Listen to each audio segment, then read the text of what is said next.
good sermon, but the hearing people couldn't hear it. They came out and they said, Bob, you need to get another job. Remember that? Awful. All interpreters,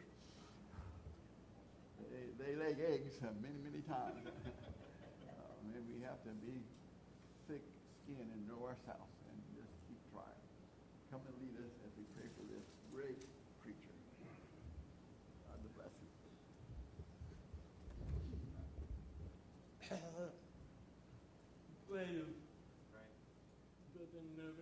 Father in heaven,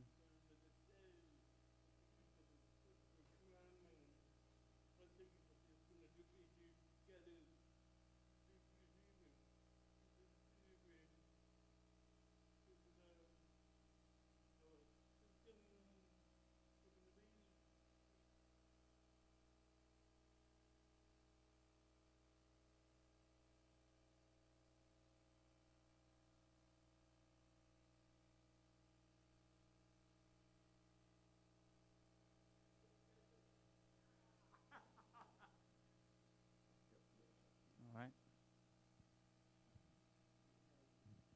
The thing doesn't like me.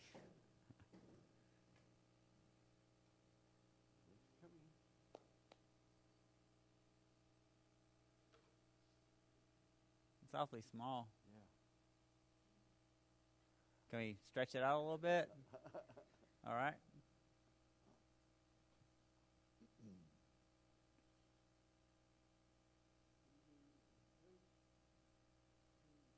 I was asked to speak on how I became a Christian, a preacher. We all have different paths. They're not all the same. Mine's different. Each one is individual. They're not all the same. So what was my path like?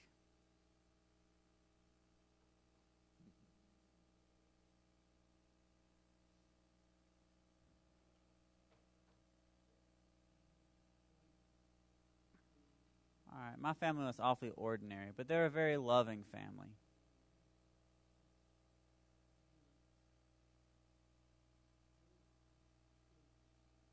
Well, it's telling a story about how he became deaf.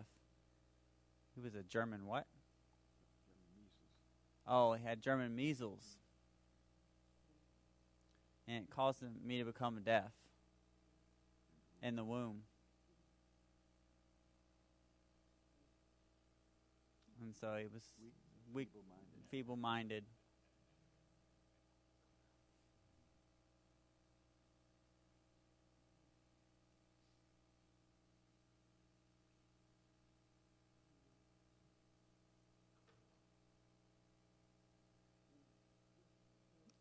My strongest influence was who? Was my mom. Yes. You know, mothers always fight for their children. And my mother was one of those.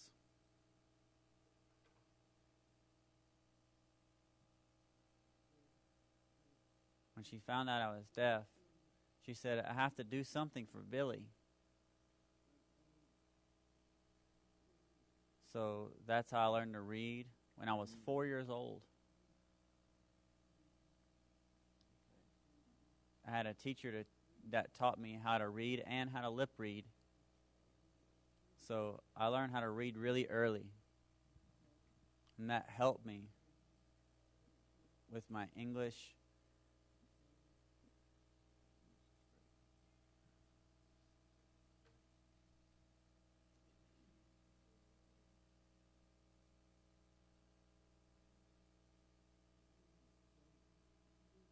My family was not very religious, but still they respected God. Remember that my mom would teach me how to pray every night. We would kneel by the bed, and I would watch her lips, and I would copy what she said on her lips. Our Father, so on and so forth. I remember the exact words. I remember lip reading. It was a start.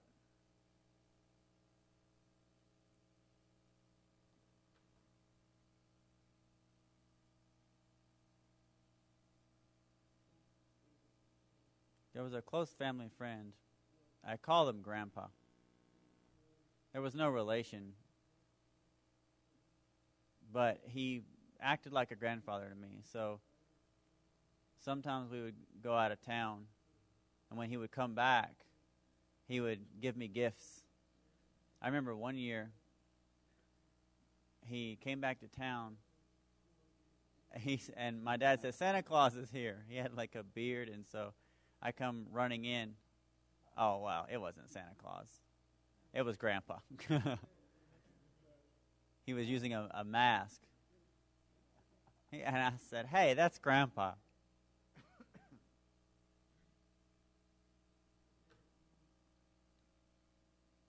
He would take me to his Methodist church, take me back and forth for Bible class. I remember the kindergarten class. That was fine. I went to play. We had toys and things. And the teacher would make us put the toys away, and I was always sad about that. I didn't understand the teacher at all talking. I just sat and was in my own little world. You know, I was deaf. I couldn't hear anything.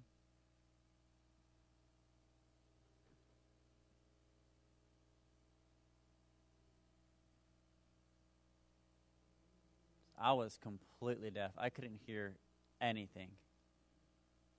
But one year for Christmas, my parents gave me a book called Hurlburt Story Bible. And I read it, and I was really fascinated with it. I worked through the book. It was a good start for me. It helped me to progress. And later I compared it with the Bible, and I noticed that there were some things that were different. But I started to progress and grow.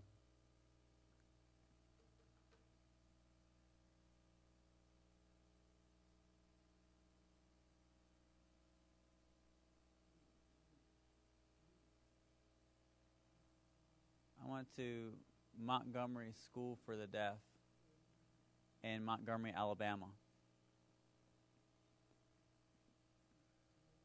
There was no signing there. No, they really discouraged that. It was all mouth reading, lip reading.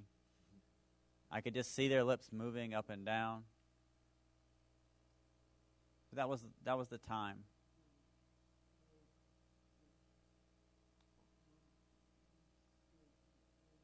They thought they were doing it for my sake, for the deaf children in the town, that was good for them. And sometimes people had different home signs that they had invented.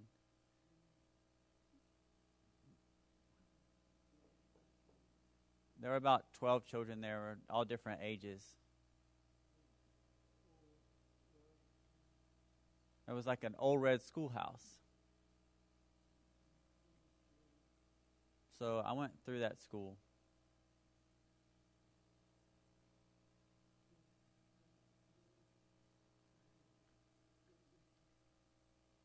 If I came in and said, like, good morning, they say, hey, you don't do that here. You don't just say that.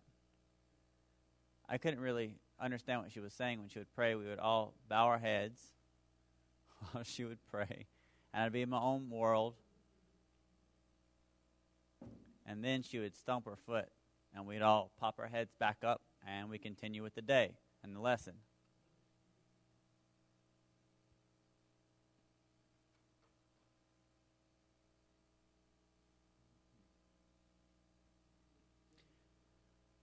When my father got a new job, we moved to Birmingham, Alabama, and things really changed.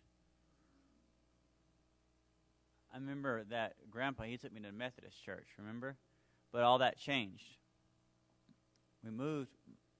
My grandpa wasn't there anymore. He wasn't taking me to the Methodist church anymore. So I went, and I didn't know anything. I remember the first time that I saw the Church of Christ, the Christian church. I went in just for Sunday school, not for worship. And then I went to the Church of Christ. And I stayed there, started going there. Why?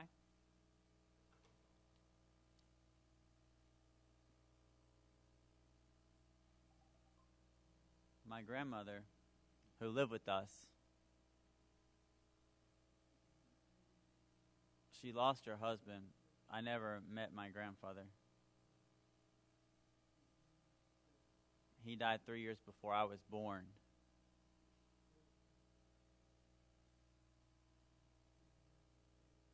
So then when my father married my mother, and then my grandma moved in with us,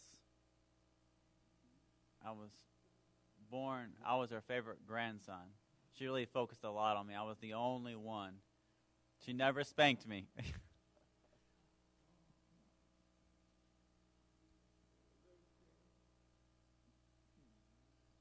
Remember one time I was awfully curious. I struck a match and lit up the bed. I was blowing on it and trying to put it out, and the bed kept on fire, so I ran to my grandmother and said, "Hey, I'm trying to blow the fire out." My grandmother ran, and she was so scared. She took a blanket and tried to put the fire out, and she succeeded. It was awful. But my grandmother never punished me for that. Now, my father, he would punish me for sure. But my grandmother, she never did. Anyway, so my grandmother, she was a member of the church in Montgomery. My mom didn't know anything about it, but later, my mom also accepted the Lord in Montgomery. I didn't know that. Now, when we moved to Birmingham, we went to the Christian church, and we decided that wasn't for us. We went to the Church of Christ. My grandmother said, "Yeah, you definitely, it's time to go to church. Let's go." And I said, "Okay." So she took me. We went together. Only to, when I went to Sunday school, I sat back, and I still didn't know what was going on. And the teacher would talk, and I would just look off.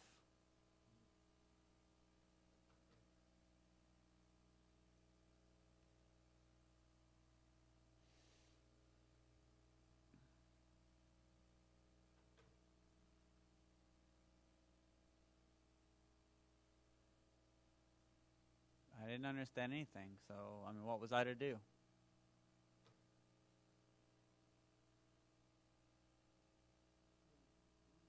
So during the worship time, I would just walk out the building to my mom's car. I would sit in, and maybe I'd read a book, a newspaper, a comic book, just something. It was just easy going. I just relaxed. My sister, she was younger than I am. She sat with me, and she colored in a coloring book, and we waited 1 hour. And then my mother and grandmother, when they were finished, they'd come walking out, and we'd go on.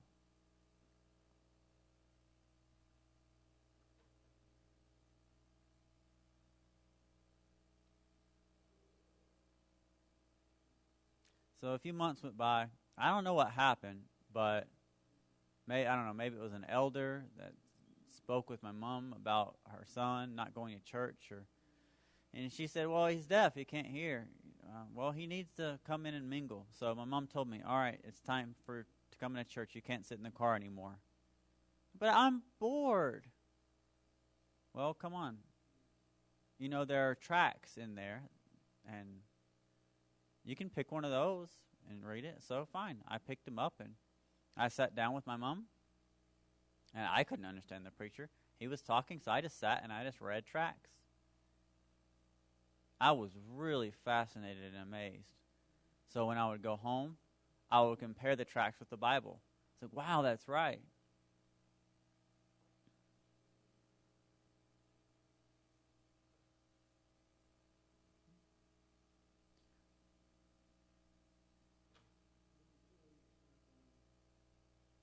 I was about 12 years old at the time. Not really old enough to understand. I was old enough to stand the tracks.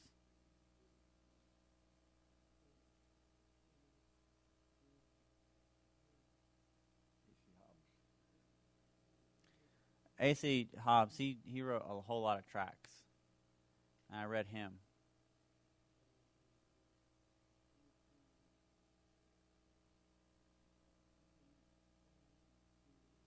Not I don't know if I quite remember his name. I think it was A.C. Hobbs or A.G. Hobbs.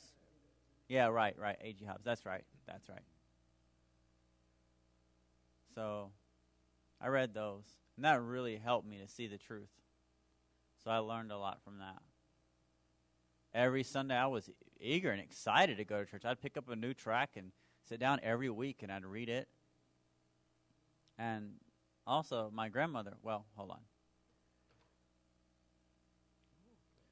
My grandmother let me read in her People's New Testament commentary. So I read that. That was amazing. I remember Revelation. Wow. I read it page by page. It was really interesting. You know, I had my own sermon. Everyone else listened to the preacher, but I sat and I read tracts and learned that way.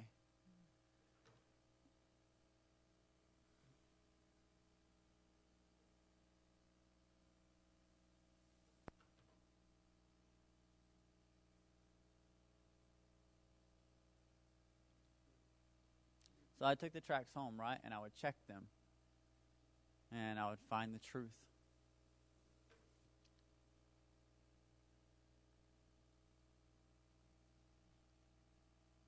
All right, finally, everything was successful. I was baptized. I made that decision.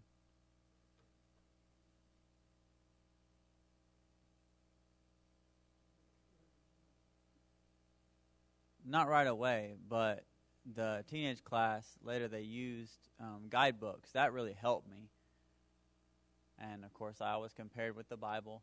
And that way I started to learn. I felt like my Bible knowledge was not much higher than, basic, but it was getting there. There were Bible tests that, see how much you knew about the Bible. And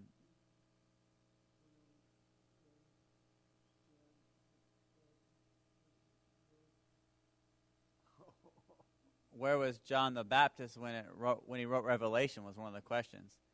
And I was like, wait a second. John the Baptist did not write Revelation. It was John the Apostle.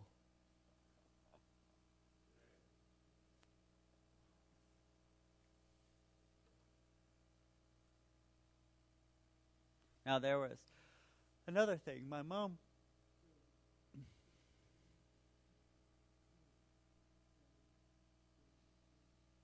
they had a ladies' Bible class in the morning, and my mom would go to another church for that. And that's where the preacher's name was Jack Myers. He's dead now.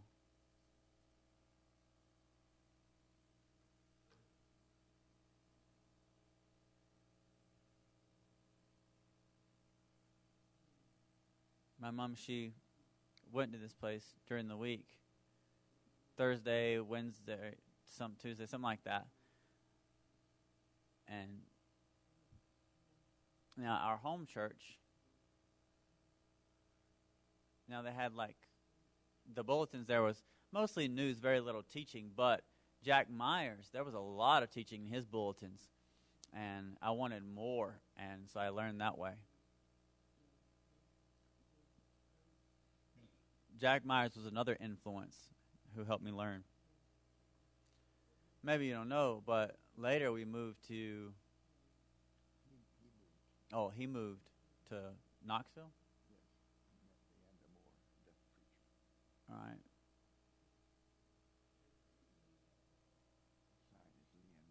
Okay. You met Leander Moore.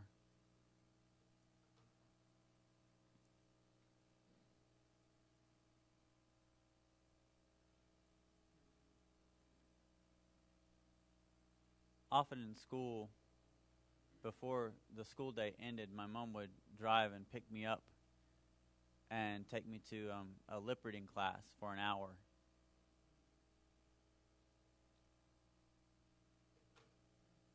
There was another deaf boy, and he was older than me.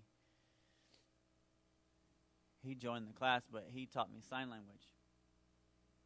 When the teacher would leave, the boy would ask, "Hey, do you know how to sign?" I was like, "Oh, no, I don't know how to sign." That time I thought signing was awful. Oh, no, I can't do that. But as I spent time with him, he taught me the ABCs, how to fingerspell. He taught me simple signs like boy, girl, father, mother. So I didn't really fully understand. But one day I was asked to take him to church. Asked to take me to church. So he took me to the Episcopalian church. And they were all deaf. So I sat down, and I was really impressed by the idea of a deaf church. But I didn't really know enough signs. I could just fingerspell. Mom and Dad, I could say those things. Very few signs.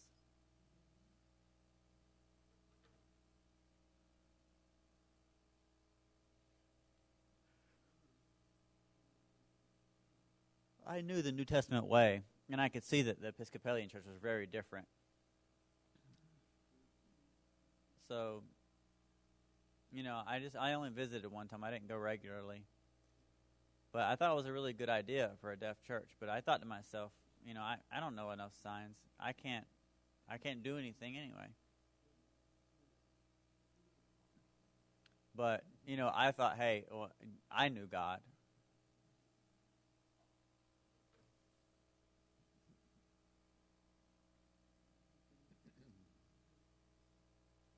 I knew very little sign language at that time. Not much at all.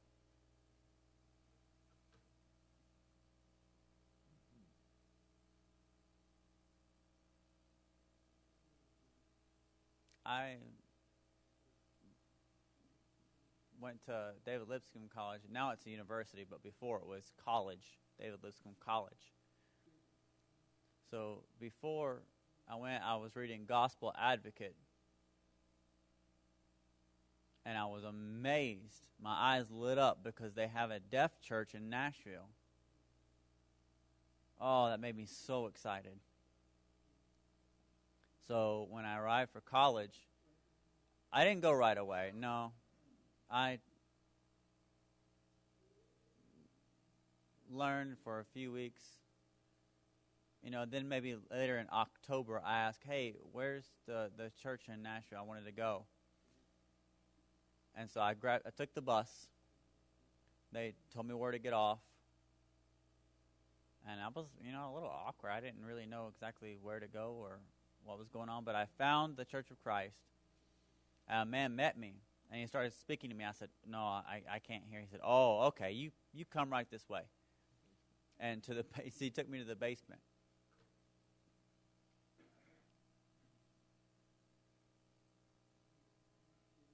I remember at that time, the deaf met in the basement. Later, they moved upstairs. But before, we were in the basement. And I met Owen Pryor. He was an older man during that time. He was old. He was 72. At that time, he was 72. I didn't know that. I know now, but God had answered his prayers. He was 72. He was trying to preach, trying to help the deaf, but he needs someone who can come and join and lead the deaf. So I think that's the reason God sent me. I was still very awkward at signing. I didn't know a lot. When I sat down, I had no idea. He was up there signing. What made it worse was his mouth was shut. He didn't mouth at all while he signed. If that happened, I could catch some. But he kept his mouth shut, and it was really all over my head.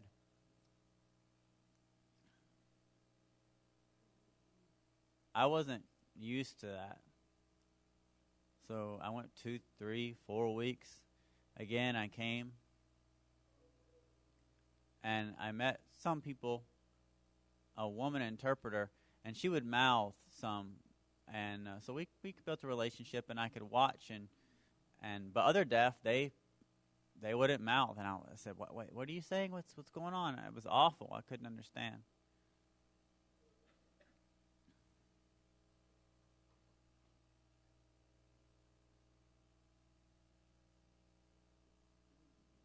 So this really inspired me to find that they were doing things in the New Testament way. They weren't inventing their own way that wasn't right. That was really exciting time.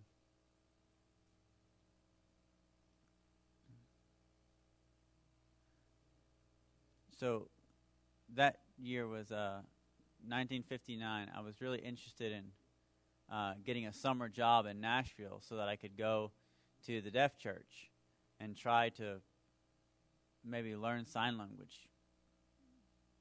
So I slowly improved. But there was no preaching. Owen Pryor, a few times he asked me, "Hey, do you want to preach this morning?" No, I'm sorry. Excuse me. I'm not ready. I just made excuses. But near the end of the school year, the spring of 1959, I thought, I might try. I told him, "Hey, I will try to preach next week. Is that okay?" He said, "Oh, yeah. He was really excited about that." So I stood up, began to sign. Everything was pretty good.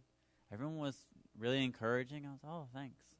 It's the first time I preached. I was really nervous. So I hoped that the summer job I could go and improve my signs.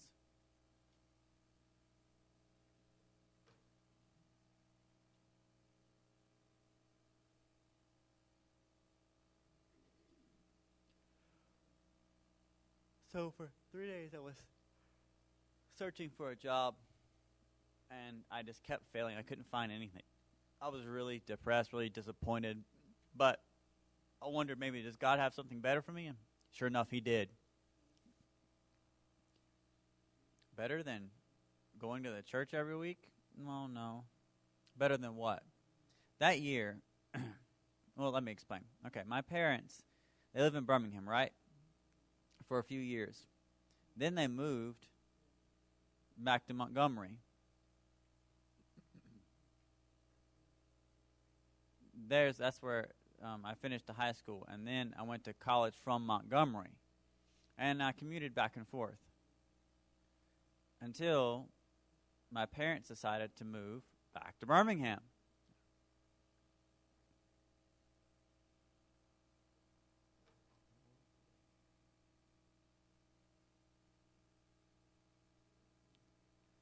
I heard in Birmingham that church where we were going, where I was baptized, now had a deaf work. I was really excited. I remember we moved and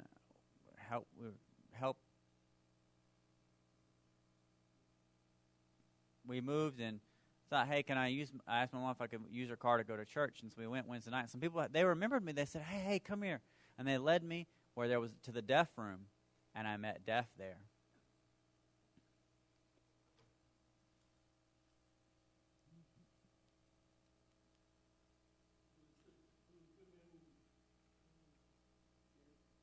It was at the Central Church of Christ in Birmingham. So I met the late Gordon Crocker. He's a sweet man. I really miss him. Sad he's gone. But I met him. I also met David Donaldson. He was young, had young children.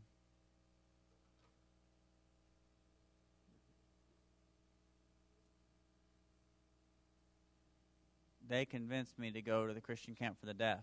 So at first I was a little unsure. I was like, I don't know. I don't have any money. I don't have a summer job. But they kept asking me. They said, "Hey, we'll find help for you." Well, let me ask my mom. I'm interested in going to deaf camp. And yeah, we'll help you. So they gave me money. And so I let them know, hey, I'll go. So I rode with Gordon Crocker. We drove together. And I remember all the way from Birmingham to Memphis, we drove. I remember Memphis was big. Oh, it was a huge town. Wow. I never dreamed I would live in Memphis someday. Then from Memphis, we drove through to Arkansas, to Searcy, Arkansas.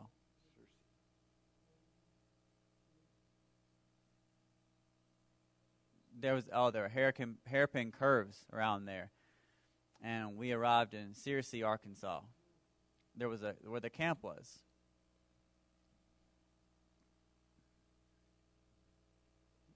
Oh boy.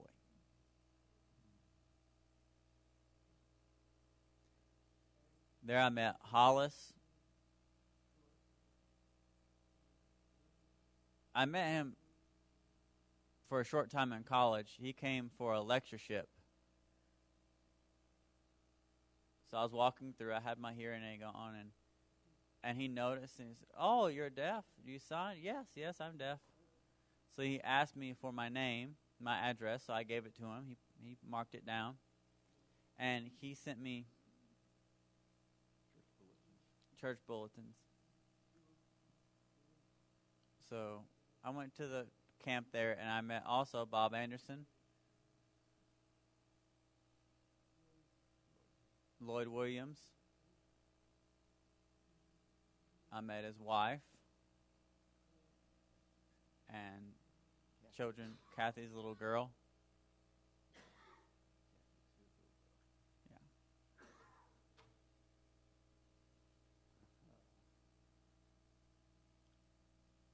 I also met Marilyn Allgood, and we began a romance together. And later on, I married her.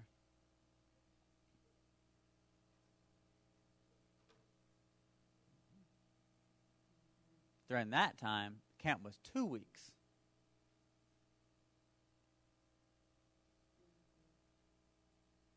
That was enough time. There were some who signed and some who, mouthed, and I could read that, and my signing improved because of it.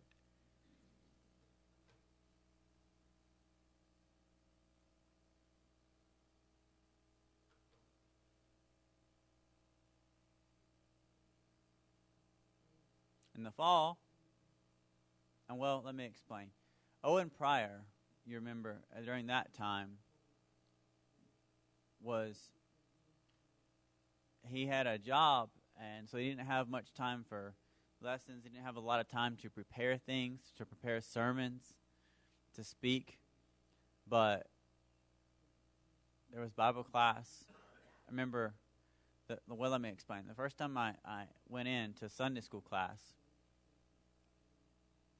the teacher was a hearing man, and then there was an interpreter. And, I understood that. I got that interpreting. Sometimes I could catch the hearing man would speak, he would mouth a little bit, and then I could see the signs matching with it, and I wouldn't catch a lot, but some. It seemed like the deaf was kind of tired in the hearing person.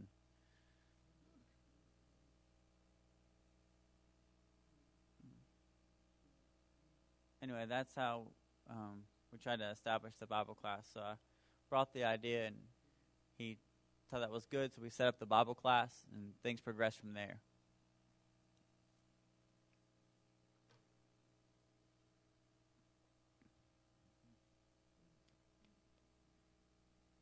So later, Owen asked if we wanted to take turns.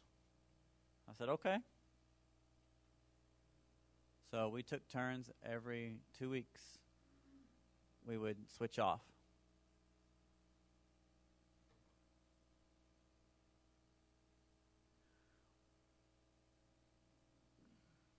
So it was almost time for me to graduate. And the elders asked me if I would become the full-time preacher. So I accepted.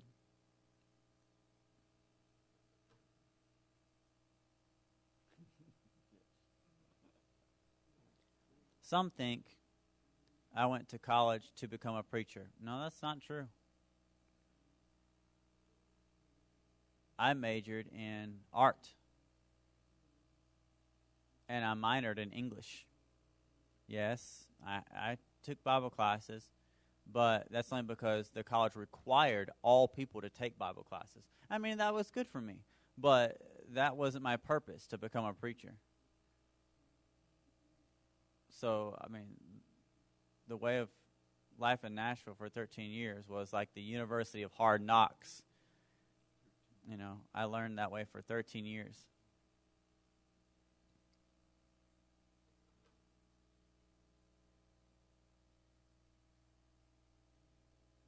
In 1974, I resigned.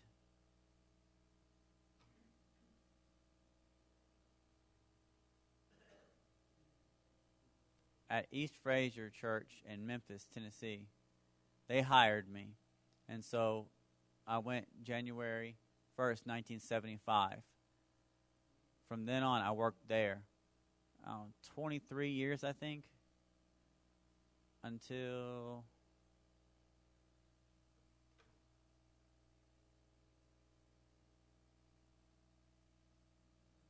so what happened? What happened is the neighborhood changed in Fraser. And it really deteriorated. A lot of people were leaving. Also, there were two big factories.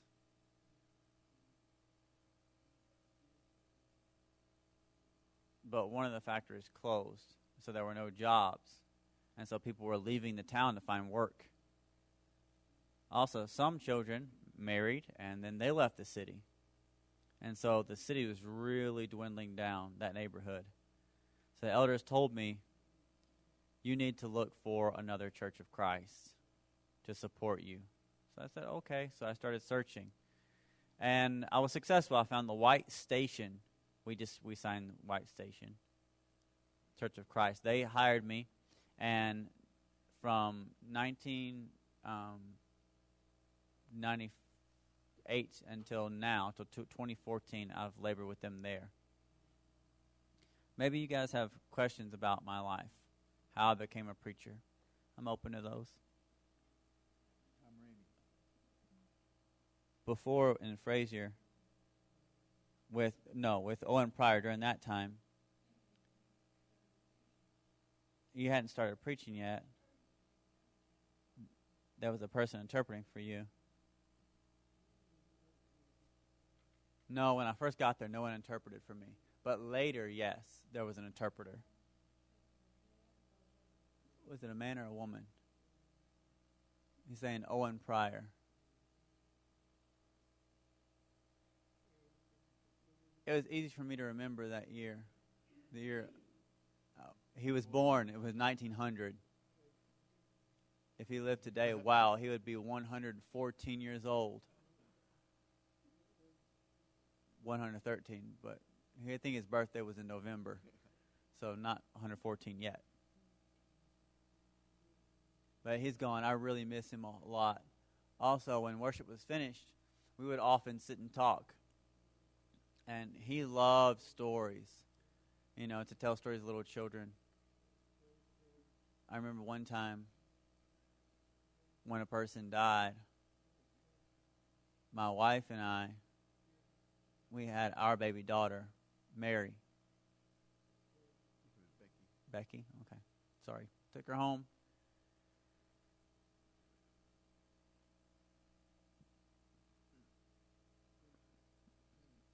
Becky and my daughter, this is when after that person had died, she noticed the funeral home there. And she said to her mom, is this the house where the dead man lives?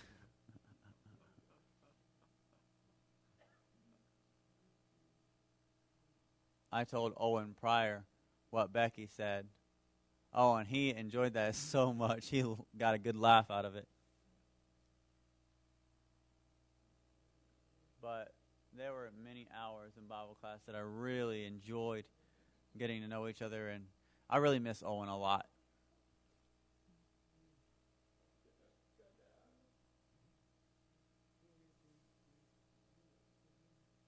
He says he never forgot Owen Pryor either. We signed that for Owen Pryor. He told me sometimes he would tease him that that is his name was Owen Pryor. We could tease like that. He told me a lot of stories about his early life. One of my favorite stories, he told me when he was really little, he was growing up as a boy. He didn't understand why his sister was baptized. You know, his sister was older. But he looked in the lake, or they went down in the lake together when he was baptized, and the preacher raised his hand, and Owen Pryor thought maybe the preacher was trying to drown his sister. Okay. And so he got a rock, and as they were coming up from being baptized, he was really perplexed by that. He didn't know what was happening. And they started meeting people, and they were hugging her, and he didn't get that. He didn't understand. So when he got home, he asked his mom, and using home signs. That was the sign name of his sister. He said, well, you know, what was that about? Why was she put under the water? His mother said, well, how do we explain this?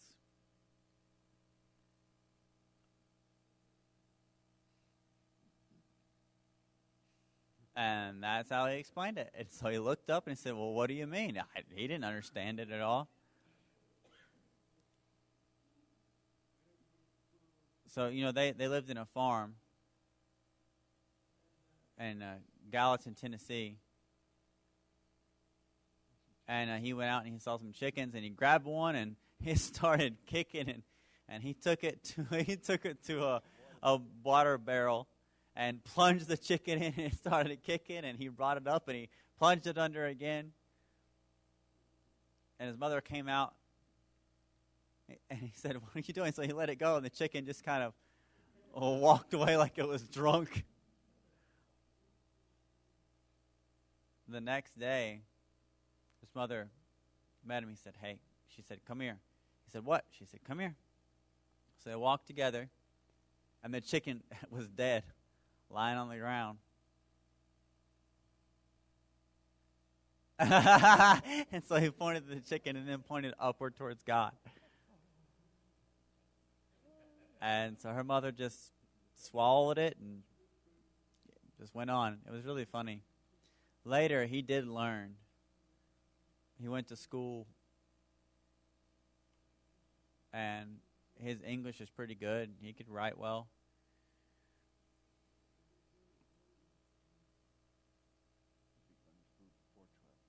He would, if he had gone to school before age 12, he may have been smarter, but he did well. We went to Sitzerta Church. They would have the Lord's Supper. One brother saw him, and he was laughing at them. Pryor doesn't know what he's doing. He doesn't know what that's for. His sister said, no, he knows. He's a Christian. And the other boy was like, really? She said, yes, of course, he knows.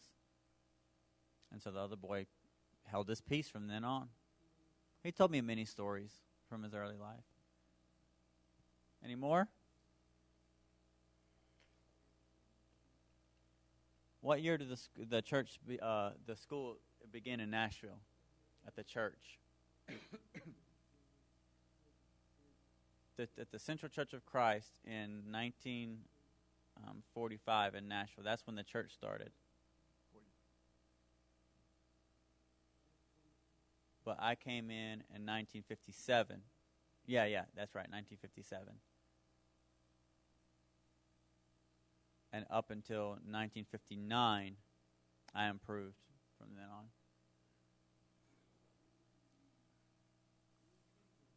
You used to draw, right?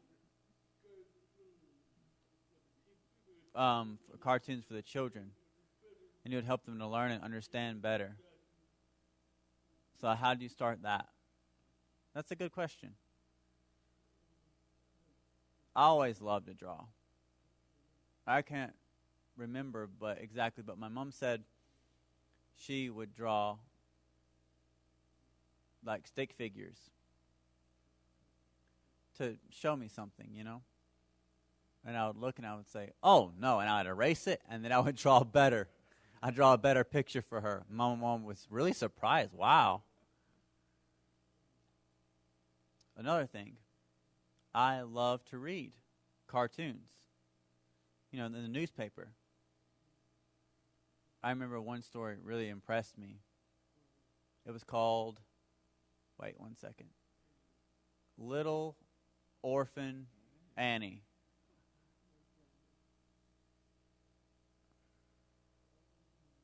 Oh, I remember now. Okay.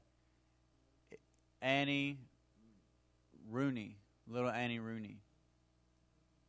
There was another about an orphan girl with a rich man. Danny Warbucks. I didn't really like that one because the art was really dark. But little Annie Rooney, she was really friendly and really bright, and I was really fascinated with that story. And it led me to Dick Tracy. And so I started drawing my own stories. I started reading comic books. I was really interested in that. And I understood that I can use it to help deaf people understand the Bible. So that's how that developed, yeah. Other questions? Yeah, right now, I'm put a hold on that a little bit. I'm trying to color old comic strips. Trying to put some color with those. Maybe you'll notice some downstairs, maybe with color. It's easy on the computer. Okay, I have a question to ask you. Before, when you drew, how's the technology changed?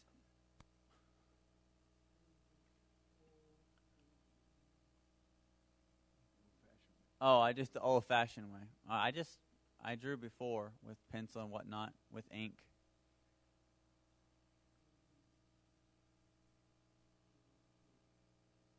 I just made up my own things. But as technology changed, I started using computer.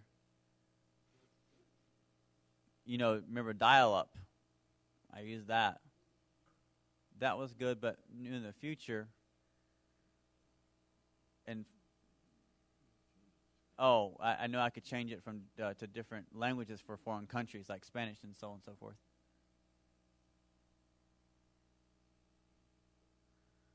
All right, okay. I'm interested in the story of your life. We have a very similar story. Buck, okay, you're early and I'm late. My wife and I. It's interesting. Our stories are similar. I lived a really quiet life. Very similar.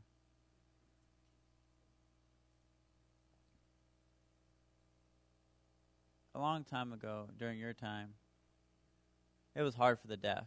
The deaf life was difficult. My grandmother told about his brother, my cousin, my uncle.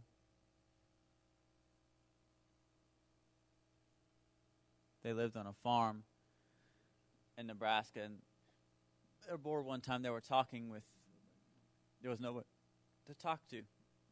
So my dad kept him on the farm. And then he went to a deaf institute where he was excited to learn.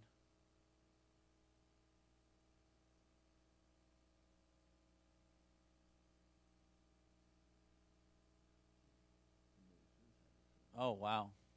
He was so lonely he committed suicide.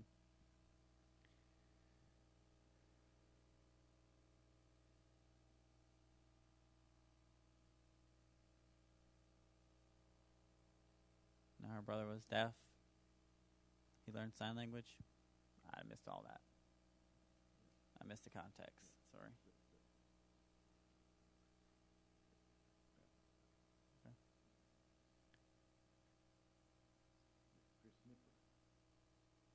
Chris Nipper lived there. We went to visit him. His children could sign. It was really impressive. It's better over time. It's better now. Really, everyone has different stories. They're not all the same. I told you my story, but it's time's almost run out. Maybe one more question, if anyone has any. Sure. So there was a hearing preacher and a deaf preacher. I'm interested. The hearing preacher, he retired, but the deaf preacher continued.